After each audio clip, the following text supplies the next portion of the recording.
Indonesia pernah mengalami pergantian jenis demokrasi dalam kurun waktu 50 tahun terakhir. Kenapa berganti-ganti? Di mana kesalahannya? Dan apakah yang sekarang sudah tepat? Ayo kita bahas satu persatu. Demokrasi parlementer atau liberal. Demokrasi ini sejak tahun 1950 sampai 1957. Demokrasi ini memiliki ciri sistem pemilu yang demokratis. Dengan ciri anggota parlemen yang beragam seperti kelompok, agama, nasionalis, komunis, dan kelompok lain-lain.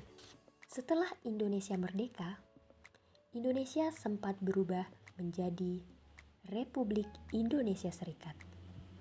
Tapi sendiri yang masih dianggap terlalu banyak campur tangan dari Belanda.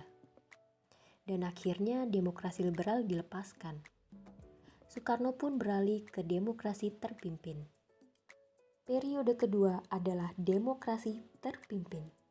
Demokrasi ini mulai pada tahun 1957 hingga 1965. Pada periode ini, Soekarno mengubah Undang-Undang Dasar 1950 kembali menjadi Undang-Undang Dasar 1945. Kelemahan yang ada pada demokrasi terpimpin adalah kekuasaan yang terlalu berpusat, sehingga menyebabkan banyak upaya untuk menjatuhkan Soekarno. Soekarno berusaha menyeimbangkan antar tentara, kaum Islamis, dan komunis, yang akhirnya disebut dengan Nasakom. Tapi Nasakom tidak berjalan lancar, karena fraksi nasionalis yang terlalu mendominasi. Periode ketiga, demokrasi otoriter. Demokrasi ini mulai pada tahun 1966 sampai 1998. Era ini dikenal didominasi oleh Golkar saat pemilu dan membuat Soekarno terus berkuasa selama 32 tahun. Di era ini, saat Perang Dingin pada tahun 1960, Soeharto sedang menjaga hubungan baik dengan Blok Barat dan Blok Timur. Lalu, ekonomi Indonesia terus memburuk dan tidak menemukan solusi yang tepat. Dan kemudian pada tanggal 21 Mei 1998, Soeharto digantikan dengan Habibie. Kelemahan dari demokrasi ini adalah semuanya terjadi sangat demokratis, tapi sebenarnya dikontrol oleh penguasa. Terdapat pemilu namun tidak fair. Media massa juga dikontrol oleh penguasa. Demokrasi oligarki. Mulai tahun 1998 hingga saat ini. Pada demokrasi ini hampir digunakan oleh semua negara setelah usai mengalami otoriter. Pesan yang dapat diambil dari berbagai demokrasi tersebut adalah kita sebagai anak muda jangan tutup mata dan tutup telinga. Jadilah masyarakat demokrasi yang berperan aktif. Kenapa Indonesia memerlukan sistem demokrasi? Ayo kita bahas bersama-sama. Konsep yang pertama adalah rakyat yang berkuasa. Apa itu konsep yang berkuasa? Jadi, pada sistem demokrasi, masyarakatlah yang menentukan jalannya sebuah sistem. Semua orang memiliki kesempatan yang sama untuk berpartisipasi dalam menentukan kebijakan. Kalau kita pakai sistem oligarki atau monarki, bayangkan saja kalau kebijakan hanya dibuat oleh orang-orang tertentu. Akibatnya, kepentingan masyarakat akan tertutup oleh segelintir orang. Contoh, komite sekolah. Perwakilan guru, siswa, dan orang tua. Terlihat dari seluruh sistem bahwa masukan untuk kemajuan sekolah berasal dari berbagai pihak, bukan hanya dari pihak institusi itu sendiri. Dengan adanya peran pengawasan siswa dengan orang tua tentang kebijakan dan sistem sekolah, kemajuan bisa dipantau agar tidak terjadi penyelewengan. Faktor nomor 2 adalah menjunjung kesetaraan. Jadi, apakah demokrasi itu menjunjung sistem suara dan hak yang setara? Betul sekali. Gak akan ada hak yang banyak untuk golongan tertentu. Misal, untuk yang kaya aja, tidak memandang ras, suku, dan agama. Meskipun ada golongan mayoritas di sebuah negara, semua setara, tanpa ada yang merasa kelompoknya lebih superior. Ini juga berlaku nih untuk para senior-senior di sekolah maupun di kampus. Aksi bully kepada junior berkelanjutan itu berarti tidak cocok dalam sistem demokrasi. Kalau kamu merasa sebagai senior, seharusnya kamu dapat memberi contoh yang lebih benar untuk yang lebih muda. Faktor yang terakhir adalah mengutamakan akuntabilitas dan transparansi. Intinya adalah, dalam demokrasi ini seharusnya ada pertanggungjawaban dari pihak yang telah ditunjuk masyarakat untuk memimpin. Dan dia pun wajib menjalankannya untuk memimpin dengan transparansi. Sehingga tidak ada lagi membohongi publik akan sistem yang tidak berjalan lancar. Intinya, demokrasi membuat orang bisa berbicara agar sebuah sistem berjalan lancar, gak dikuasai oleh orang-orang tertentu. Sejarah pemilu di Indonesia. Jika dilihat dari sejarahnya, pemilu sudah diselenggarakan sejak 12 kali. Pada tahun 1955 dan 2019. Pemilu pertama pada tahun 1955 dan bertujuan memilih anggota DPR dan konstituan. Pemilu pada tahun ini diikuti 29 partai politik dan individu. Pemilu tahun 1955 berlangsung sangat demokratis. Pada masa kampanye, banyak pejabat negara yang melakukan kampanye. Namun, mereka sama sekali tidak menggunakan fasilitas negara. Setelah peristiwa 30 September 1965,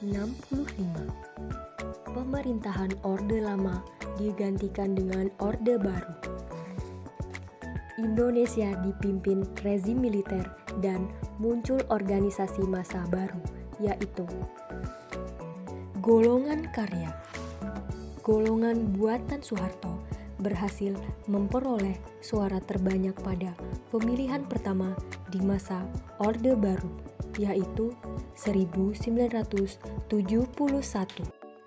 Lalu pemilu semakin diatur oleh pemerintahan militer Soeharto dan keluarlah Undang-Undang Nomor 3 Tahun 1975 membahas tentang penggabungan atau fungsi partai politik menjadi hanya 2 partai, yaitu Partai Persatuan Pembangunan dan Partai Demokrasi Indonesia, serta satu organisasi massa yaitu Golongan Karya.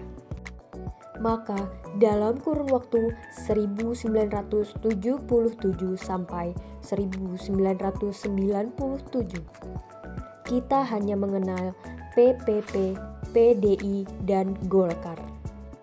Golkar kerap menang dalam 5 kali pemilu dikarenakan anggota Golkar semuanya pegawai negeri juga pegawai pemerintahan di Indonesia. Pemilu pada tahun 1999 ada di bawah pemerintahan B.J. Habibie yang menggantikan Soeharto setelah mundur pada tahun 1998. Di masa ini muncul 48 partai politik dan Golkar berubah menjadi partai politik. Di tahun 1999 muncul 5 besar partai politik, yaitu PPP, PDIP, Golkar, PKB, dan PAN. Habibie membentuk komisi pemilu yang bertugas mengkoordinasi dan memastikan pemilu secara jujur, adil, bebas, dan langsung. Komisi Pemilihan Umum KPU terdiri dari wakil partai politik dan pemerintahan. Melanjutkan evolusi pemilu. Pada tahun 2004 merupakan pemilu pertama di mana para pesertanya memiliki hak memilih langsung presiden dan wakil presiden. Pilpres terjadi dalam 2 putaran dan keluarlah 3 besar, yaitu PDIP, Golkar, dan Demokrat. Sedangkan pemilu 2009, selain memilih anggota BPR dan DPR, juga memilih DPD, yang merupakan perwakilan rakyat perorangan di dalam MPR. Apakah untuk menegakkan demokrasi harus dengan isu yang besar, skala yang besar, atau pergerakan yang besar? Belum tentu. Setiap perubahan itu juga biasanya bermula dari hal yang kecil. Bahkan, cukupnya pengetahuan kamu soal informasi di sekitar kamu merupakan satu langkah untuk melek dan peka demokrasi. Ayo, mulai buka telinga dan mata soal berbagai penegakan demokrasi yang ada di lingkungan keseharian. Ayo bereaksi dalam demokrasi. Caranya? Googling bro, internetan dong. Jangan bengong aja. Ada berita yang terkait tentang timpangnya demokrasi di dalam negeri. Jika kalian anak muda yang merasa jika demokrasi itu sistem yang terbaik bagi Indonesia dan melihat banyak kasus yang berlawanan dengan demokrasi, setidaknya cari info yang tepat biar kalian paham. Kalau kata Kak Lia Toriana dari Transparency International Indonesia, simple aja sih. Selama ini kan kalau misal di sosial media Facebook atau Twitter, kita suka banget dapat postingan-postingan berita. Nah, kita jangan cuma sekedar like aja. Mungkin sekarang saatnya kita share berita itu. Kasih komentar supaya viral dan supaya teman-teman kita bisa tahu apa sih berita di dalamnya. Jadi, kita bisa sama-sama belajar. Pahami sistemnya dan orang yang menjalankannya. Contoh yang paling mudah di sekolah atau kuliah. Siapa yang membuat peraturannya dan lihat alasan di baliknya. Apa sistem tersebut merugikan mahasiswanya dan hanya menguntungkan pihak kampus saja? Kalau kalian ingin melakukan pengaduan, bisa lapor di www.lapor.ukp.go.id. Caranya, buat surat permohonan kementerian atau kedinasan terkait, tapi sebelumnya kalian bisa menelpon dulu atau bisa sebagai anak digital kalian bisa ikut membuat petisi online di www.change.org. Kalian tinggal share petisi kalian agar mendapatkan dukungan dan bantuan.